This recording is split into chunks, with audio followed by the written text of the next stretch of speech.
Segera download Quran Tadabbur, tafsir dalam genggaman Anda. Bulan Ramadan adalah bulan Al-Quran.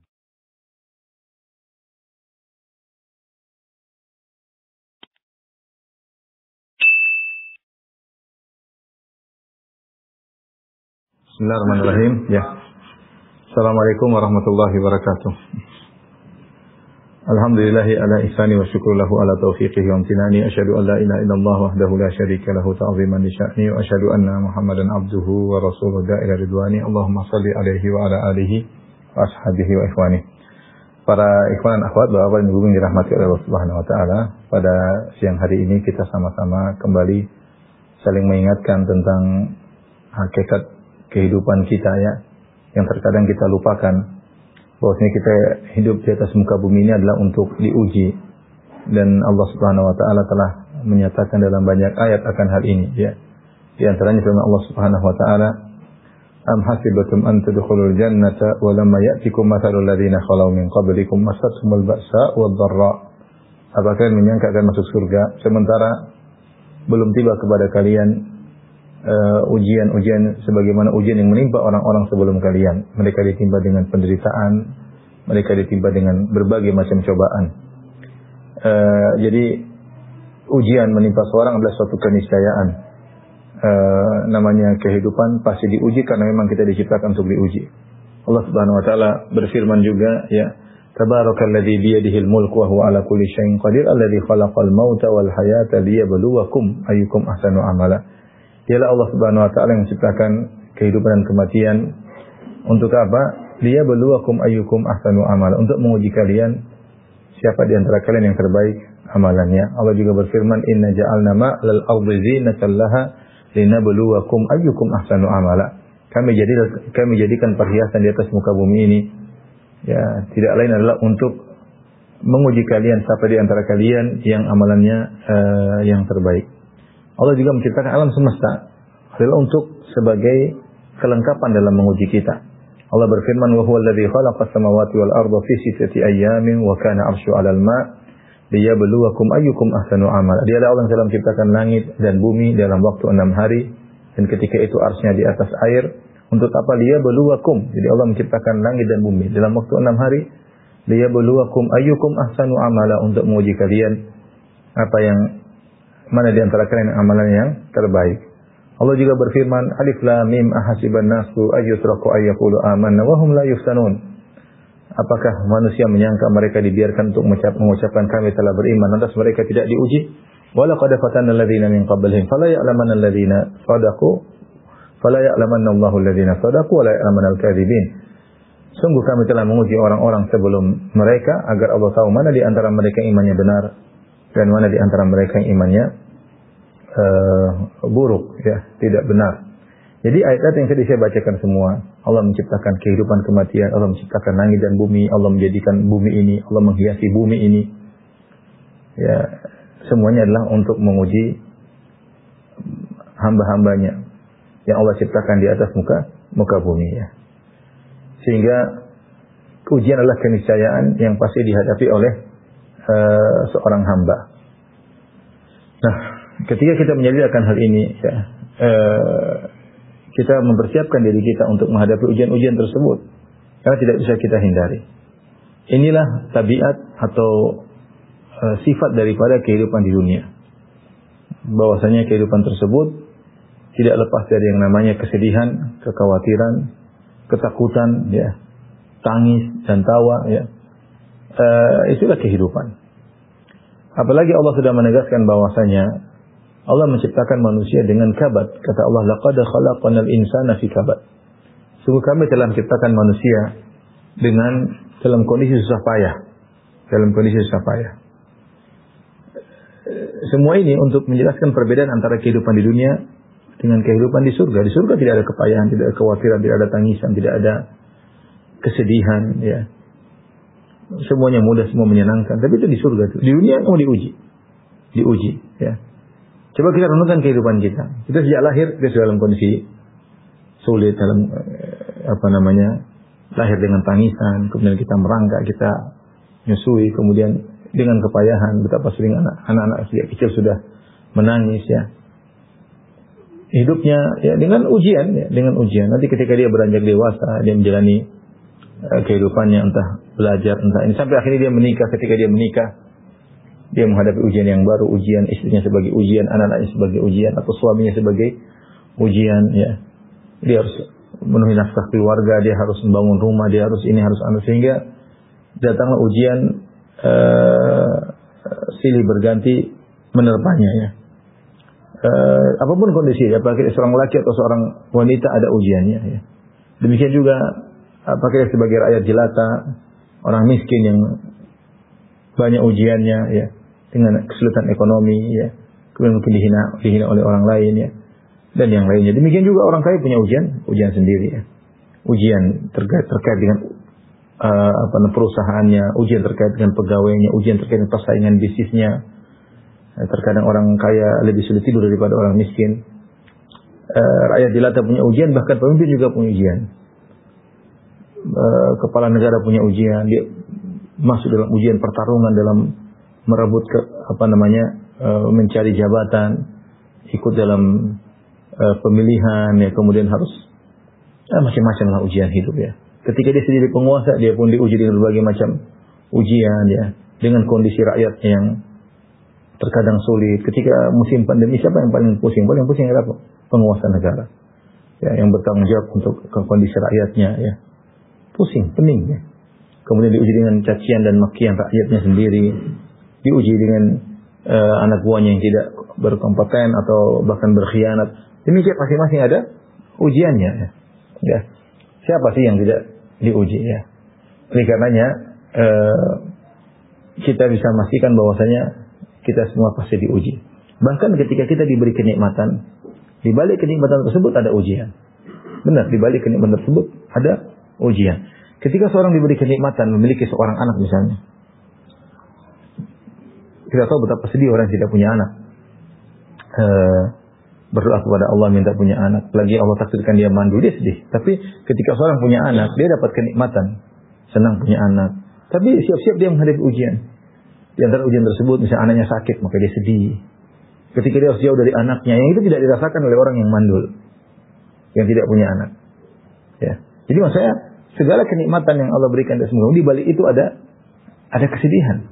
Itulah tabiat kehidupan dunia. Punya anak, kita sedih. Kita yang punya anak. Kita sedih kalau anak kita misalnya sakit. Kita sedih kalau kita jadi anak, rindu untuk bertemu dengannya. Kita sedih kalau anak kita nakal. Kita sedih kalau anak kita nangis diganggu orang. Kita sedih kalau anak kita ternyata misalnya membentak kita, durhaka sama kita. Bahkan saya ketemu dengan sebagian orang yang mereka bersedih di masa tuanya karena jauh dari anak-anaknya, tidak pernah telepon dia. Anak tidak mempedulikan dia hidup bersendirian dalam ketuaannya. Dan ini siksaan tersendiri. Yang ini semua tidak pernah dirasakan oleh yang tidak punya anak. Coba kita bicara lagi nikmat berikutnya. Istri, ya tadi istri nikmat punya istri. Bermesraan, bercanda, ada teman perjalanan. Tapi ada kesedihan-kesedihan di balik itu. Mungkin bertengkar, sedih. Ya. Atau banyak tuntutan, istri ingin beli anu, sedih, cari nafkah buat istri. Ya. Terkadang masalah keluarganya, terkadang masalah keluarga kita. Terkadang orang tua kita tidak cocok sama istri kita, ya. Terkadang istri kita tidak cocok sama orang tua kita, terkadang istri kita tidak cocok dengan kakak-kakak kita, terkadang kita tidak cocok dengan ipar-ipar kita. Ini seandainya orang tidak punya istri, nggak ada muncul ini semua. Jadi di balik kenikmatan pasti ada ujian-ujian kita dapatkan. Kalau kita terlalu sayang sama istri, kita berjauhan, kita rindu, kita sedih jauh dari istri. Ya. Ketika istri sakit, kita menangis. Lebih baik kalau istri meninggal. Ujian sangat berat. Makanya di ujian berat yang dirasakan oleh Nabi SAW adalah istrinya meninggal, Khadijah radhiyallahu ta'ala anha. Ya. Bahkan semakin seorang mencintai orang lain, semakin tinggi kebahagiaan yang dirasakan, maka perpisahan semakin pahit. Subhanallah, berbanding lurus. Inilah tabiat kehidupan dunia. Jika antum cinta banget sama istri antum, nanti saatnya ketika berpisah, pedihnya juga sangat amat. Jika kita sangat sayang kepada orang tua kita, begitu kita berpisah, kita merasakan kesedihan yang luar biasa. Semakin kita sayang, semakin berat perpisahan. Jadi boleh saya simpulkan, tidak ada kenikmatan yang kita rasakan di dunia, kecuali di balik itu ada kesedihan yang menanti. Ya. Ya, makanya bisa jadi seorang bersedih karena tidak punya anak. Sementara di sisi lain ada orang yang bersedih karena punya anak. Anaknya begini, anaknya begitu. Ini model lain lagi. Ternyata anaknya durhaka, anaknya bandel, anaknya suka nyuri uangnya, anaknya bikin malu keluarga. Ada sisi lain seorang wanita sedih karena tidak ada yang melamarnya di dalam kondisi gadis tua, perawan tua. Namun di sisi lain ada seorang wanita tiap hari mengeluh menangis suaminya yang kurang ajar, suaminya yang KDRT, suaminya yang berselingkuh, suaminya yang ini, suaminya yang itu, dan itu banyak kita dengar. Yang tidak punya suami bersedih, diuji, yang punya suami juga diuji. Dan demikianlah kehidupannya. Demikianlah kehidupan. Seorang yang miskin mungkin bersedih, dia mau beli apa-apa tidak bisa, dia sedih, dia susah. Siapa orang kaya tidak diuji? Diuji juga tadi. Diuji. Waktunya habis mikirin harta terus. Proyek sana, proyek sini, buka usaha ini, buka sini, subhanallah. Si miskin yang mungkin pas-pasan, ternyata dia punya waktu banyak untuk bersama istrinya. Dia punya waktu banyak untuk ketawa dengan anak-anaknya. Dia punya waktu banyak untuk menangis di masjid, minta kepada Allah. Si kaya sibuk. Perusahaan ini, perusahaan buka cabang, ini, urusan dengan bank, utang piutang, urusan dengan gaji pegawai, THR. Mungkin dia tidur sedikit. Jadi, itulah tabiat kehidupan. Karenanya, ikhwan dan akhwat yang dirahmati Allah Subhanahu wa taala, jangan pernah mimpi bahwasanya kita hidup tanpa ujian. Presiden punya ujian tersendiri, menteri punya ujian tersendiri. Antum bisa lihatlah, polisi punya ujian tersendiri. Ya, rakyat jelata punya ujian tersendiri, ustaz punya ujian tersendiri, audiens punya ujian tersendiri, direktur punya ujian tersendiri, anak buah punya ujian tersendiri, masing-masing punya ujian tersendiri. Mustahil ada orang hidup tanpa ujian. Sampai saya kadang bercanda, saya bilang, antum kira kalau jadi orang kaya tidak pernah mencret? Antum orang miskin mencret, orang kaya juga mencret. Kira orang kaya nggak pernah demam? Antum orang miskin demam, orang kaya juga pernah demam. Bahkan terkadang penyakit orang kaya lebih ngeri-ngeri. Antum kira orang kaya kalau jadi raja, jadi presiden tidak pernah nangis? Mungkin nangisnya banyak, mungkin nahan nangis. Antum malah miskin nangis bebas-bebas, yang nggak ada masalah. Ya. Makanya kalau kita renungkan hal tersebut, betapa sering kita melihat di papan-papan reklame foto orang-orang populer, orang-orang pejabat, orang-orang kaya, tapi di balik raut wajah mereka menyimpan berbagai macam permasalahan. Cuma kita tahu, terkadang kita tahu, terkadang kita tidak tahu. Ya. Jadi ini yang saya sampaikan pada kita, ya, bahwasanya kita semua akan diuji oleh Allah Subhanahu wa taala. Tidak seorang pun dari kita yang bisa luput dari namanya ujian. Demikianlah kehidupan selalu disertai dengan terkontaminasi dengan kesedihan dan terkontaminasi dengan tangisan, ya. Dan juga kekhawatiran, ketakutan. Baik. Adapun macam-macam ujian, ikhwan akhwat yang dirahmati Allah Subhanahu wa taala, ada ujian yang di luar daripada sebab kita. Memang Allah Subhanahu wa taala menjadikan demikian, tapi ada sebab yang kita lakukan, ya. Seperti ujian terkait dengan diri seorang atau tubuhnya, misalnya dia mengalami cacat misalnya, atau lahir dalam kondisi tidak normal misalnya, atau ya seperti itu. Ini Allah kasih ujian, atau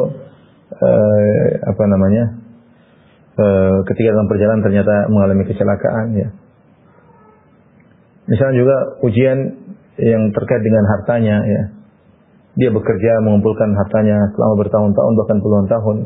Ketika hartanya sudah mulai banyak terkumpul, ternyata dia menggunakan satu transaksi salah dalam prediksi, akhirnya ludeslah semua hartanya.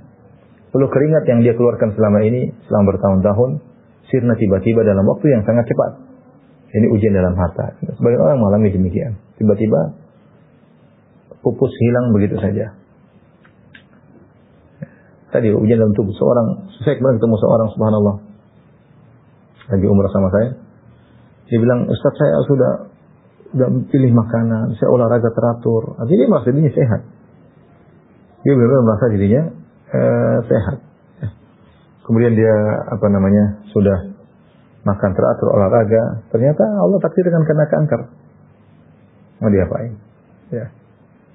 Saya juga ketemu yang seorang di Arab Saudi. Dia cerita, saya punya kawan 15 tahun dia jaga makan. Kurangi gula, tidak makan gula, tidak makan ini, makan ini. Tahu-tahu setelah 15 tahun dia kena gula. Sampai dia merasa kayak terpukul. Masa terpukul, dia seakan-akan, aduh, kenapa dari dulu saya enggak makan enak-enak aja, ujung-ujungnya juga kena penyakit gula. Ini ujian di luar kemampuan dia. Di luar dia tidak mau tapi terkena. Ya ujian itu masing-masing ada hikmahnya. Allah tentu memberikan ujian kepadanya, ada hikmahnya. Contohnya ujian berkaitan dengan orang yang dia cintai. Ya. Kehilangan istrinya, istri yang sangat dicintai meninggal. Ibunya yang sangat dia cintai sangat kemudian meninggal dunia. Anak yang sangat dia cintai di puncak-puncak kasih sayang atau dipanggil oleh Allah Subhanahu Wa Taala. Saya kenal seorang di Jogja. Kebetulan kita lagi di Jogja ya. Dia punya anak kuliah, kalau tidak salah kuliah kedokteran ya. Anak semata wayang. Kemudian ketika sukses wisuda, meninggal saat wisuda. Subhanallah. Artinya dia anak yang dia harapkan tiba-tiba di penghujung justru meninggal. Ya.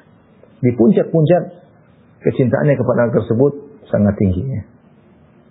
Itulah ujian yang di luar kehendak seseorang ya. Namun ada ujian yang juga yang adalah sebab perbuatan hamba. Artinya ketika hamba masuk dalam perbuatan tersebut pasti ada ujian. Ya. Contoh di antaranya misalnya ketika seorang berkecimpung dalam medan jihad, dia tahu ujian. Dan dia memang mencari ujian karena ingin mendapatkan pahala. Ketika dia masuk dalam medan jihad, tentu dia akan mendapat banyak ujian. Ya. Makanya Allah mengatakan, in takunu ta'lamuna fa innahum ya'lamun kama ta'lamun. Kalau kalian merasa sakit, menderita ketika dalam peperangan, semuanya musuh-musuh kalian juga merasakan kepedihan, kesakitan ya. Wa tarjuna minallahi ma la yarjun. Tapi bedanya kalian berharap pahala dari Allah, mereka tidak. Jadi Allah gambarkan namanya jihad pasti ada ujian berjalan jarak yang jauh. Apalagi seperti zaman sahabat ya, dari Madinah kota Tabuk 350 kilo, musim panas, subhanallah. Nanti terjadi pertarungan, mungkin meninggal, mungkin ada luka, mungkin ada hartanya diambil, ya ujian. Jadi, tapi ujian tersebut dia sengaja menjalaninya karena dia mengharap pahala dari Allah Subhanahu Wa Taala. Sampai Allah mengatakan, "Dzalika bi annahum la yusibuhum dhama'un wala nasabun wala mahmasatun fi sabilillah." Wala yata'una mauti an yaghidhul kuffar wala yanaluna min aduwwin nailan illa kutiba lahum bi amalun salih. Allah sebut dalam surat At-Taubah tentang ujian-ujian yang dihadapi oleh orang yang sedang berjihad. Yang demikian itu karena mereka itu para mujahidin ketika sedang berjalan dalam jihad tidak mengalami kehausan, tidak mengalami keletihan, tidak mengalami kelaparan di jalan Allah. Ya, dan tidak pula menginjak suatu tempat yang membangkitkan amarah orang-orang kafir. Dan tidak menimpakan suatu bencana kepada musuh, kecuali semua itu akan dituliskan sebagai satu amalan kebajikan. Jadi Allah mengatakan kalau kamu dalam jihad, kamu lapar, kamu haus, kamu capek, ini semua berpahala. Itu semua ujian hidup yang dirasakan oleh seorang ketika dia berjihad. Karena dia ingin melakukan ibadah, dia tahu di situ ada ujiannya. Contoh lagi misalnya seorang ingin ibadah haji atau umrah. Rasulullah SAW menamakan ibadah haji dan umrah adalah jihad bagi para wanita. Aisyah radhiyallahu anha bertanya, "Ya Rasulullah, hal 'ala nisa'i min jihad?" Ya Rasulullah, apakah wanita wajib berjihad? Kata Rasulullah SAW, "Na'am 'alaihinna jihadun la qitala fi." Kata Nabi sallallahu alaihi wasallam, wajib bagi wanita jihad tanpa peperangan, al-haji wal umrah. Haji dan umrah. Makanya ketika Aisyah merasa kesulitan dalam berhaji, Rasulullah SAW berkata, "Ajruki ala qadri nafabik." Sungguhnya pahalamu sesuai dengan berdasarkan keletihanmu yang kau rasakan. Karena berjihad, berhaji, keletihan, ada kemacetan, kemudian kepadatan, panas tadi apalagi tahun-tahun terakhir ini haji dalam kondisi musim panas. Terkadang harus jalan jauh untuk melempar jamarat, sebagian jemaah sampai sekali jalan sampai entah berapa 7 kilo, 8 kilo. Bayangkan bolak-balik sudah 16 kilo sekali lempar jamarat. 3 hari lakukan demikian ya. Sebagian jemaah berhaji tanpa memiliki tenda sehingga berjalan dari satu tempat ke tempat yang lainnya. Tapi dia memang tahu itu ujian, makanya dia menyiapkan dirinya menghadapi ujian tersebut. Ya, ini ujian yang memang dia sengaja untuk menghadapinya. Kalau yang model pertama tadi, hamba tidak mau, tapi Itu tidak bisa dihindari ya. Yang ini memang dia tahu dia bakal mendapat ujian, maka dia posisikan dirinya untuk menghadapi ujian tersebut. Contoh lagi seperti beramar ma'ruf nahi mungkar. Bernahi mungkar terutama tentu ini akan mendatangkan banyak ujian. Allah Subhanahu wa taala telah berfirman, wal asr innal insana fi khusr alladziina aamanu wa 'amilus shalihaati wa tawassaw bil haqqi wa tawassaw bis sabr. Demi masa sesungguhnya manusia dalam kerugian kecuali orang yang beriman dan beramal saleh dan saling berwasiat dalam kebaikan dan saling berwasiat dalam kesabaran.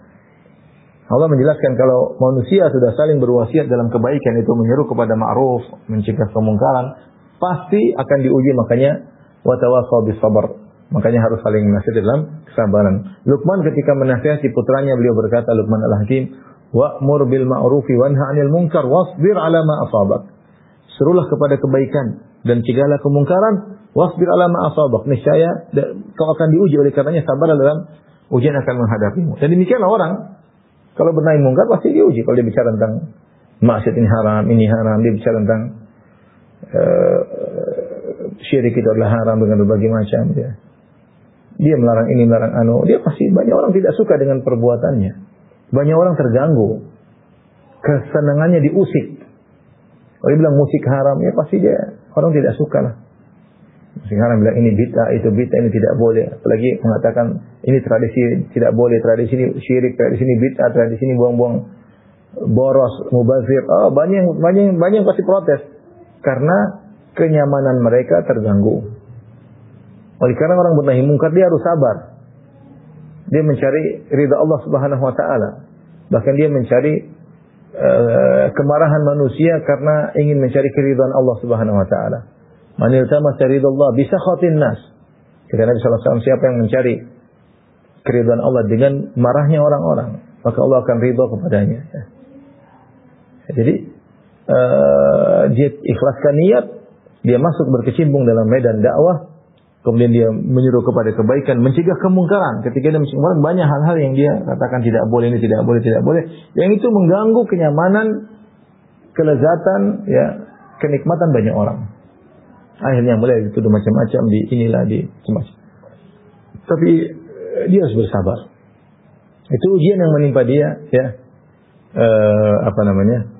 karena dia perbuatan yang dilakukan. Ini semua ujian-ujian yang akan muncul menimpa seorang jika dia melakukan ketaatan.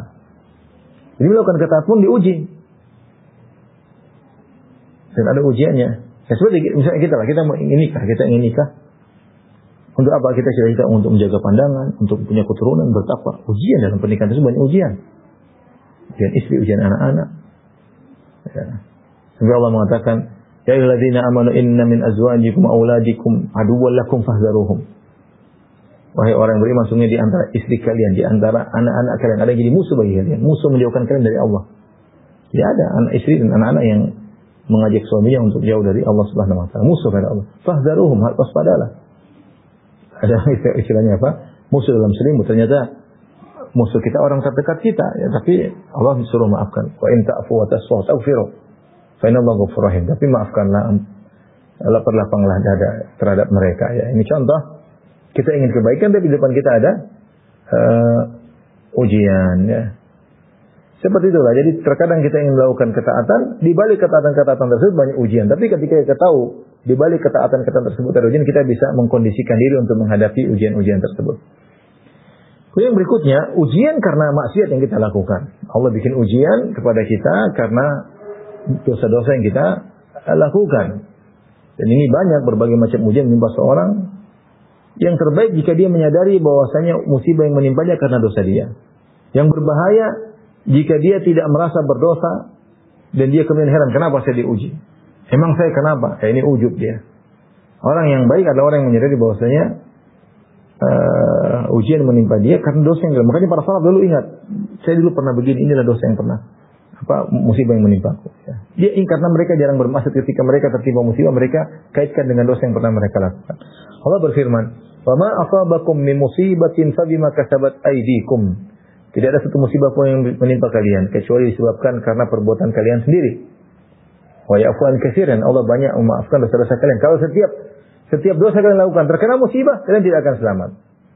Walau yu'adzibullahu an-nasa bima kasabu la ajalahumul azab. Dalam ayat ini, ma taraka 'alaiha min dabbah walakin yu'akhiruhum.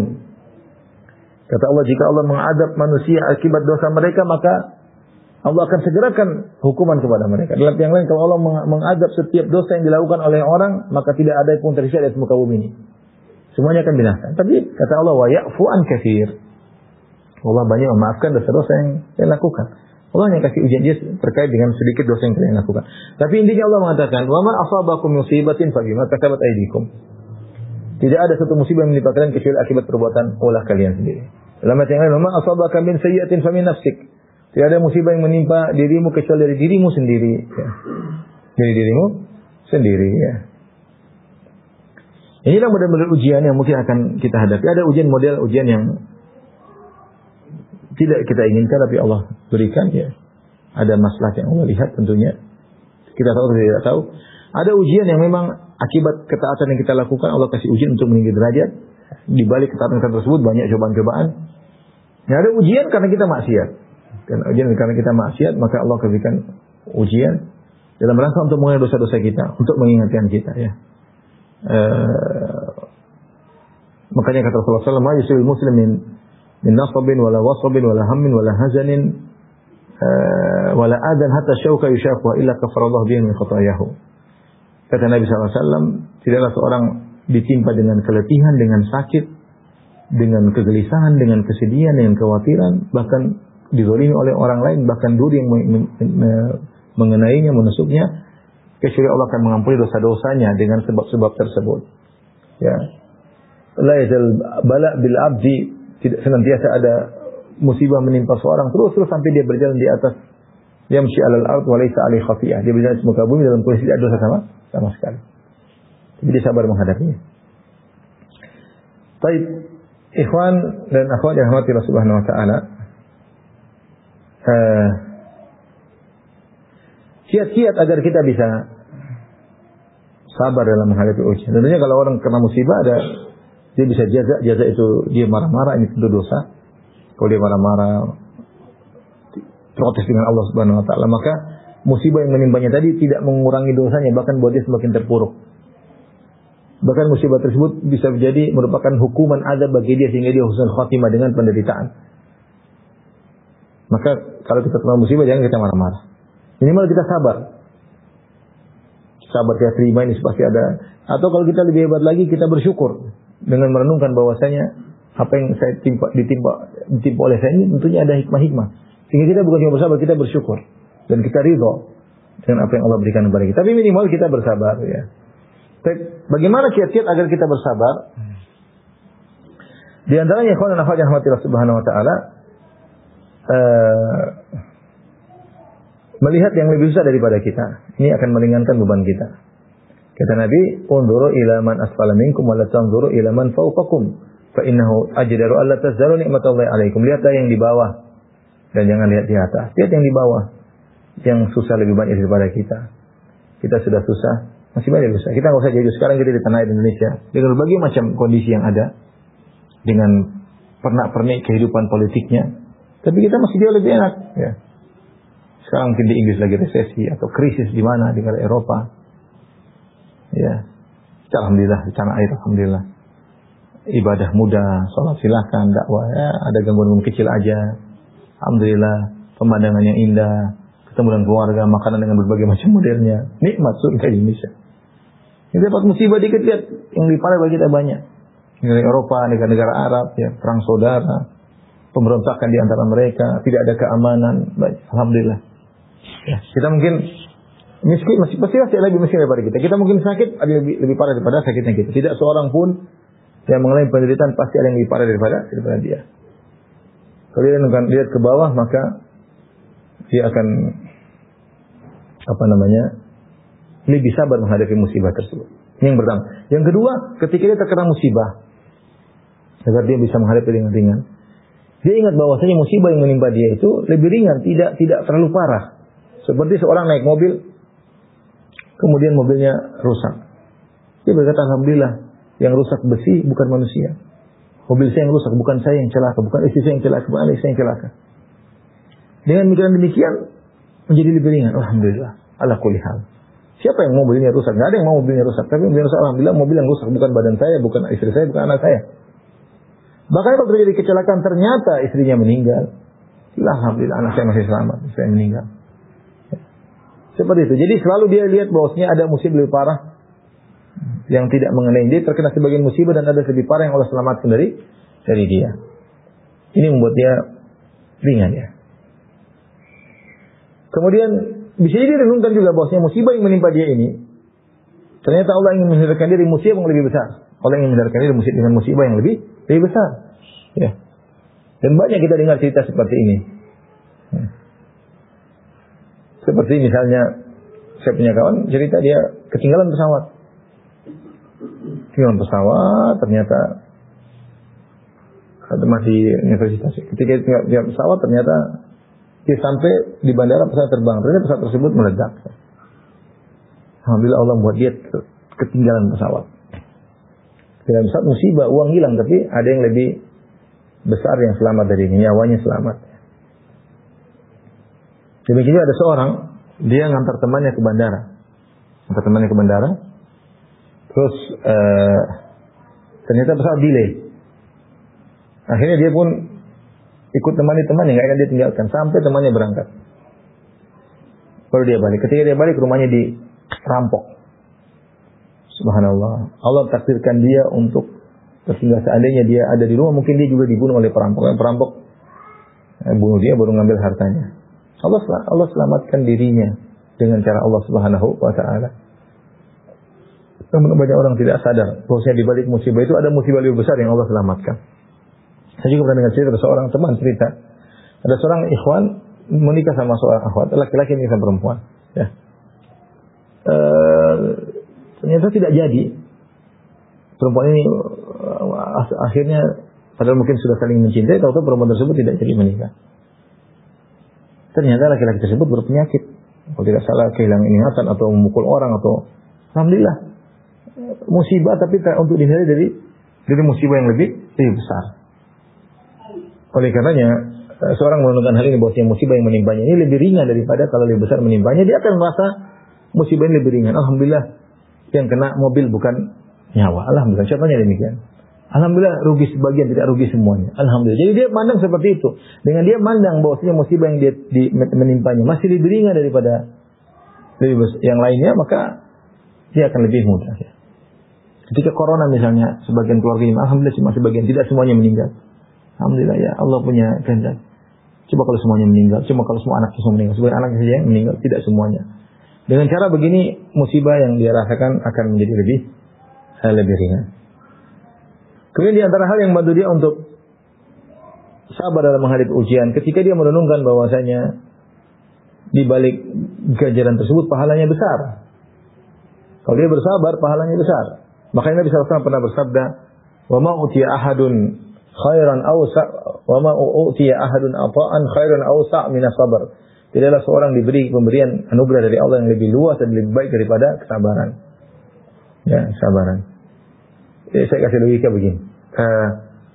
Ibadah sabar pahalanya besar. Makanya Allah ingin, tatkala seorang Allah ingin hambanya menjalani ibadah ini, maka Allah kasih ujian supaya dia bisa bersabar. Karena kalau dia tidak dikasih ujian, dia tidak bisa menjalani ibadah sabar. Selama ini mungkin dia sudah menjalani ibadah syukur. Nah, dia belum menjalani ibadah sabar. Bagaimana cara supaya dia bisa menjalani ibadah sabar? Allah kasih dia ujian. Seperti saya katakan bahwasanya ibadah memaafkan pahalanya besar. Dalam Al-Quran Allah sebutkan wal afina 'anil nas. Di antara ciri penghuni surga adalah maafkan orang yang berbuat salah kepada. Nah, bagaimana kita bisa menjalankan ibadah maafkan? Caranya Allah mentakdirkan orang lain menzalimi kita. Kalau baru kita maafkan orang yang menzalimi tersebut. Kalau seandainya tidak ada yang menzalimi kita, maka kita tidak bisa menjalankan ibadah memaafkan. Ya, kita husnuzan sama Allah. Allah ingin kita menjalani kehidupan sabar. Allah ingin menjalani kita ibadah sabar, maka Allah kasih kita ujian. Terkadang ujian tersebut tidak berhenti-berhenti. Karena Allah ingin pahala kita terus-menerus. Tidak henti-henti. Di antara sosok manusia yang tidak pernah berhenti ujiannya Nabi Muhammad SAW. Dari kecil saya meninggal ujian dulu. Ujian dulu tidak henti-hentinya. Karena bersabar dengan ujian pahalanya sangat besar. Maka ketika kita dikasih ujian, kita yakin Allah ingin berikan kita pahala yang besar. Maka jalani ujian tersebut dengan penuh kesabaran. Dalam satu hadis Rasulullah SAW bersabda, "Innal abda idza sabaqat lahu min Allahi manzilah, lam yablugha bi amalihi ibtalahu Allah bi jasadi aw fi mali aw fi waladihi." Seorang hamba jika telah tercatat kedudukan yang tinggi di surga, ternyata amal yang dia lakukan, ketaatan yang dilakukan tidak bisa mendongkraknya sampai pada tingkatan tertentu. Maka akhirnya Allah punya cara lain. Allah uji dia terkait dengan jasadnya, terkait dengan hartanya, terkait dengan anaknya. Kemudian Allah bikin dia menjadi sabar. Ya. Jadi Allah ingin mengangkat derajat dengan cara yang cepat adalah dengan menjadikan dia diuji, kemudian dia bersabar sehingga akhirnya derajatnya cepat naik. Jadi sabar itu membuat orang cepat derajatnya cepat sekali, sabar. Ya. Mengalahkan banyak ketaatan. Oleh karena para nabi semuanya diuji dan mereka semua sabar. Ya. Baik, di antara hal yang membuat kita mudah untuk menghadapi ujian, kita merenungkan hikmah musibah. Apa sih hikmah musibah? Saya bacakan hikmah musibah di antaranya.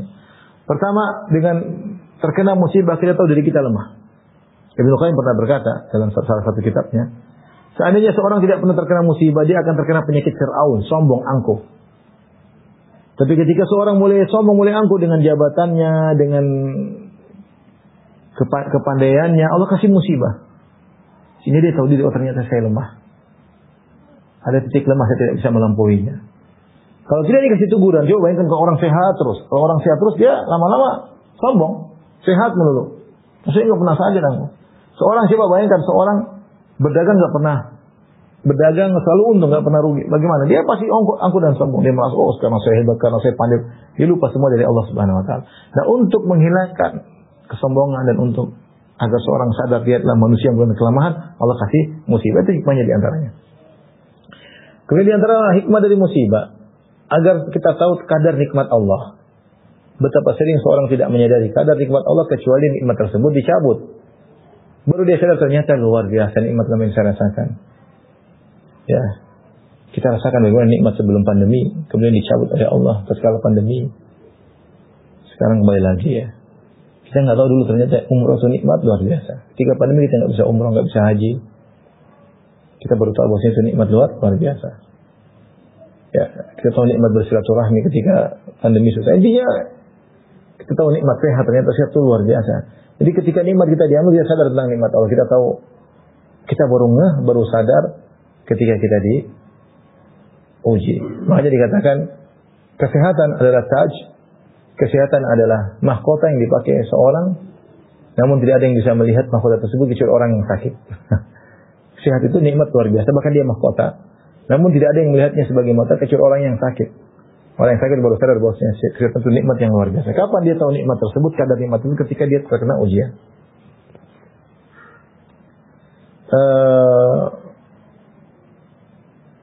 Musibah dan antara hikmahnya teguran. Seorang ditegur, ya Allah, iya benar. Dia sadar saya ditegur oleh Allah. Kalau dia melakukan kesalahan tidak ditegur, dia akan bablas. Tapi ketika dia melakukan kesalahan pada titik tertentu, Allah tegur, ya Allah. Ya. Saya punya kawan, ngobrol sama saya. Dia juara judi. Jadi main judi menang terus. Sampai juara. Sampai dia bawa uang satu tas, isinya uang judi semua. Dia berlibur ke Eropa. Tiba-tiba ada yang curi uangnya.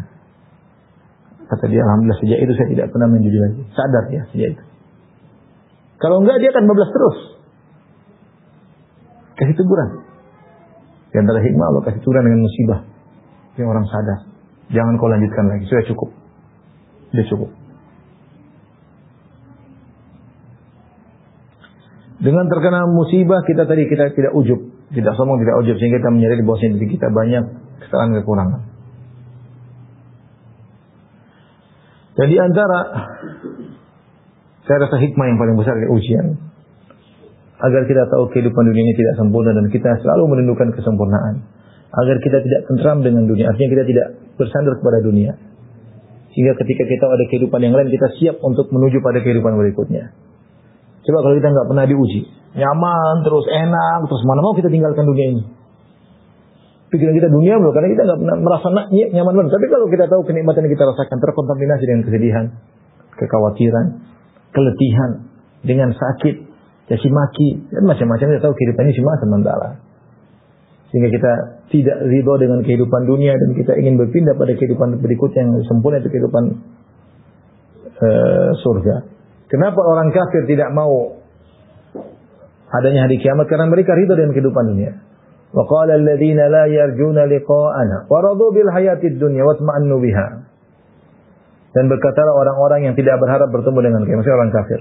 Wa radu bil hayatid dunya, dan mereka ridho dengan kehidupan dunia. Watma'annu biha, dan mereka tentram dengan kehidupan dunia. Mereka enggak mau ada kehidupan akhirat.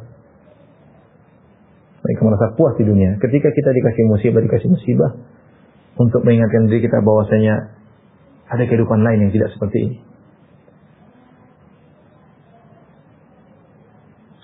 Di antara hal yang membantu kita untuk sabar tatkala terkena musibah, kita langsung ucapkan kata-kata yang menunjukkan kita mengembalikan perkara kepada Allah. Contohnya kita berkata, Inna lillahi wa inna ilaihi raji'un. Kita ini milik Allah dan semuanya milik Allah. Dan kita akan kembali kepada Allah. Anak kita milik Allah, kalau Allah ambil, Allah silakan ambil. Istri kita milik Allah, ibu kita milik Allah, kalau Allah ingin ambil, maka dia ambil. Harta kita milik Allah, kalau Allah ingin ambil, Allah ambil. Kita mengatakan, Inna lillahi wa inna ilaihi raji'un. Dan kita berkata, Alhamdulillah ala kulli hal, segala puji bagi Allah atas segala kondisi, dengan merenungkan berbagai macam hikmah di balik ini semua. Ya. Atau berkata, Allah ma'jurni fi musibati hadza. Ya Allah, berikanlah aku ganjaran akibat musibahku ini. Wa khuluf li khairan minha, dan digantikanlah lebih baik daripada yang kau ambil, ya Allah. Kita berdoa kepada Allah Subhanahu wa taala sehingga kita lebih mudah untuk bersabar ketika menghadapi ujian, ya. Ikhwan dan akhwat yang dirahmati Allah Subhanahu wa taala, inilah hal-hal yang bisa kita sampaikan terkait dengan ujian. Kita sadar bahwasanya apapun yang menimpa kita semua sudah ditakdirkan. Ini membantu kita untuk tegar. Kata Nabi SAW, Ma asabaka lam yakun liyukhti'ak, wa ma akhta'aka lam yakun liyusibak. Apapun yang sudah Allah takdirkan akan menimpamu, kau tidak akan bisa lari darinya. Dan apapun yang Allah takdirkan akan meleset darimu, tidak akan mengenaimu. Ketika kita sudah berusaha terkena musibah, sudah qadar Allah, mau diapain? Ini sudah tercatat 50.000 tahun sebelum menciptakan langit dan bumi. Enggak mungkin kita bisa menghindar. Dengan demikian kita lebih bersabar. Demikianlah Bapak dan Ibu yang dirahmati Allah Subhanahu wa taala, sedikit yang saya sampaikan. Demikian wabillahi taufiq. Assalamualaikum warahmatullahi wabarakatuh.